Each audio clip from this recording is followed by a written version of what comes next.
เมื่อต้นธาตุยังไม่มีองค์ความรู้แห่งปัญญาอย่างบริบูรณ์ย่อมหลงอาศัยย่อมคุ้นชินกับการอาศัยย่อมสำคัญว่ามีตัวย่อมสำคัญว่ามีย่อมสำคัญว่าไม่มีเหมือนอย่างที่พวกเราเคยเชื่อว่าตอนนี้เราเป็นมนุษย์เราเป็นชายเป็นหญิงมีอายุมีชื่อมีนามสกุลเราเชื่อกันมาจนคุ้นชินกับการปรุงแต่งคุ้นชินกับสิ่งที่ไม่มีตัวตนสำคัญว่ามันมีตัวตนคุ้นชินอยู่กับความหลงยึดหลงอาศัยพอได้แจ้งได้ตื่นขึ้นมาจากสิ่งเหล่านี้ได้ก็เกิดความรู้ชั่วขณะหนึ่งว่าเราไม่ใช่สิ่งเหล่านี้ความรู้แจ้งชั่วขณะหนึ่งนี้มันเพียงพอที่จะทำให้จิตไม่เกิดอีกแต่มันยังไม่เพียงพอที่จะทำให้สัญญาที่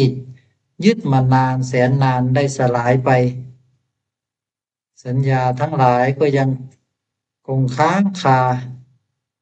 เป็นเครื่องมือให้เราได้อาศัยอยู่แล้วเราก็ยังคงสำคัญว่าตอนนี้เราพูดสำคัญว่าตอนนี้เราเข้าใจสำคัญว่าตอนนี้เรารู้เราเห็นสำคัญว่าตอนนี้เราต้องหาอยู่หากินสำคัญว่าตอนนี้เรา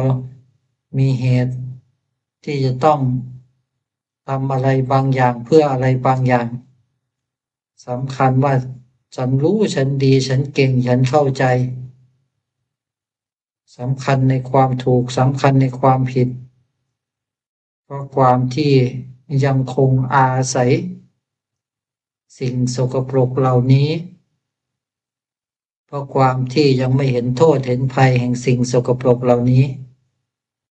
เพราะความที่ยังสกปรกอยู่นั่นเองเพราะความที่ไม่ละ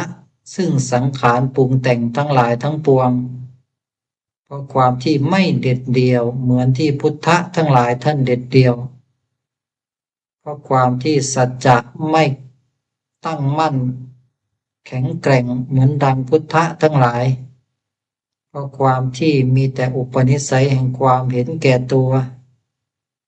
เพราะความที่สำคัญว่ามีตัวเพราะความที่อยากเกิดอยากแก่อยากเจ็บอยากตายเพราะความที่ยังอาศัยรูปธาตุนามธาตุอยู่จึงเป็นเหตุให้ยังคงติดอยู่ยังคงไม่เคลียร์ไม่เบาไม่โล่งไม่ละสังขารทั้งหลายจึงวุ่นวายอยู่จึงทุกข์อยู่จึงไม่แน่นอนอยู่จึงคลอนแคลนอยู่จึงเปลี่ยนแปลงอยู่ตามวัฏฏะแห่งรูปและนามปรากฏตั้งอยู่สลายแปรปรวนเปลี่ยนแปลงเดี๋ยวดีเดี๋ยวร้าย